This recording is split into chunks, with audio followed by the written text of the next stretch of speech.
One மே delivery வாஸ்க்கும் நம்ம வரவேற்கிறேன். நம்ம எப்போவும் நம்ம இந்த 2 நாட்களில் இருக்கோம், ஆண்டவருக்கு நம்ம உண்மையாக இருக்கிறோம், ஃபாஸ்டிங் போடுறோம், எல்லாமே பண்ணுறோம். ஆனால் ஏன் இந்த காரியம் பண்ணுறோம் அப்படின்னா, ஏதாவது ஒரு தப்பு பண்ணிவிட்டு நம்மளே சுத்திகரிக்கிறோம்.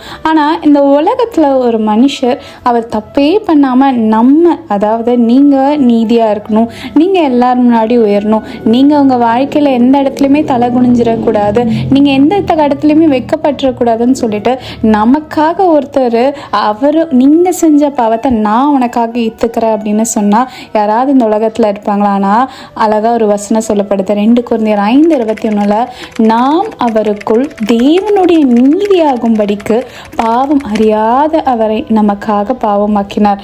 ஆமாங்க, பாவம்னா என்னன்னே தெரியாத ஒரு பர்சன் தான் ஏசு. ஆனால் அவர் எப்படி தெரியுமா?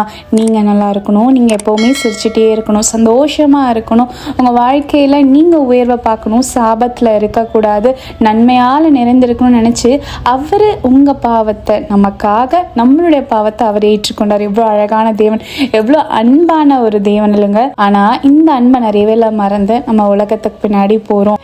இனிமே அவருடைய அன்பை நீங்கள் புரிஞ்சுக்கோங்க. நீங்கள் ஆசிரியப்ப தேவன் ஆசிரியப்பாக. ஆமீன்.